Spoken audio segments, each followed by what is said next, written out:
Hey everybody, Nick Espinoza, your chief security fanatic here. And in obvious news, Meta's smart glasses, specifically the tech in general, is a privacy nightmare. Now, I've talked about the theoretics of this before.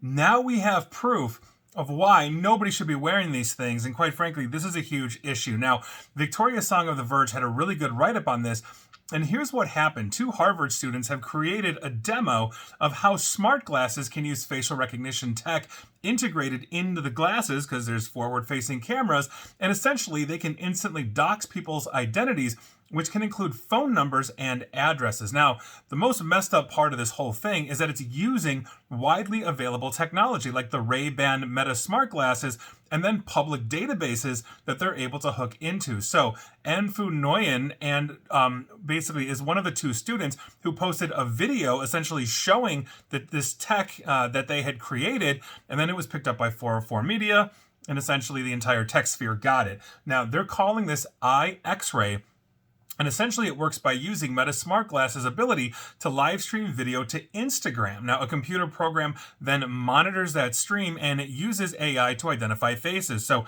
as they're walking by me and they've got, their smart glasses trained on my face, it's streaming into Instagram. That is being monitored by this program that then is baking in artificial intelligence to basically figure out who I am. Now, these photos that they would take of me or you or anybody are then fed into public databases where they can find names, addresses, phone numbers, and even potential relatives. We've all seen, those advertisements, for $20 or whatever, they'll give you all the public data. Well, a lot of that stuff is open out there if you know where to basically look for it. And of course, there are other major databases that you can go looking for, like Clearview AI, et cetera, where you upload a picture of somebody and it's going to show you a ton of basically pictures of them crafted from the web. Some of them incorrect, but most of them pretty accurate. Now, in this demo, you can see Nguyen and Kane Ardafio, basically that's another student behind this project, use these glasses to identify several classmates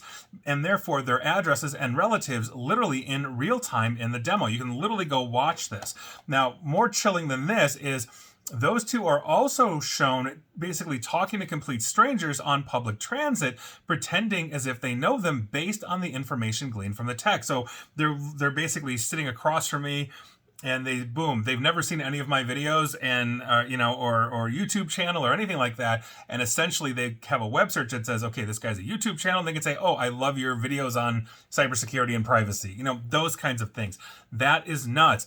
Think about the stalkers in the world. Maybe you are an attractive person like I am and constantly being stalked. Now, joking aside, imagine if you are walking down the street, or a stalker is, and essentially can take a picture of you, take a picture of your face, and by virtue of that, immediately pull up a database that says, okay, Nick lives at 123 Fake Street, et cetera, the hottest guy in town, or whatever it is. That's what we're talking about. And we've seen basically reverse engineering of high resolution cameras before. I mentioned this a few years back where there was a pop star in Japan that took a selfie essentially right by a train station where that was, or subway station or whatever that is by her home. And somebody was able to basically blow that picture up so well that the reflection in her eyeballs essentially showed what train station it was. And with the other pictures of like the angles of, sunlight in the day, they were able to figure out where she actually lived. Now, boom, we're all in databases. Thank you, Meta. Thank you, Facebook and everybody else, that essentially, as we're walking down the street, we're going to get tagged. And as much open and information as there is here, this is a huge problem. This is also why a cottage industry has grown up of makeup that is supposed to foil face recognition, or you can even buy masks that'll do it, et cetera, et cetera. So I think this is a huge problem.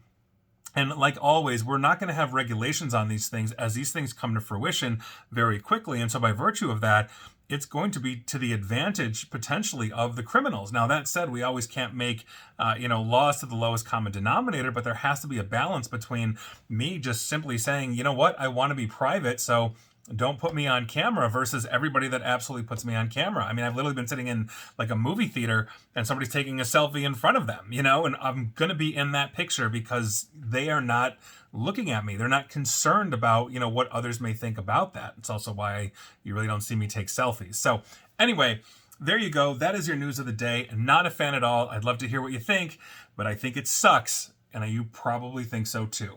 And please like, share, follow me here on Facebook and Twitter at NickAESP, where we're all in the facial recognition databases. Same with Instagram, although I don't have an Instagram. But I do have YouTube, where you should subscribe. Please subscribe. And as always, stay safe, stay online, and please attempt to stay private. Thanks, everybody.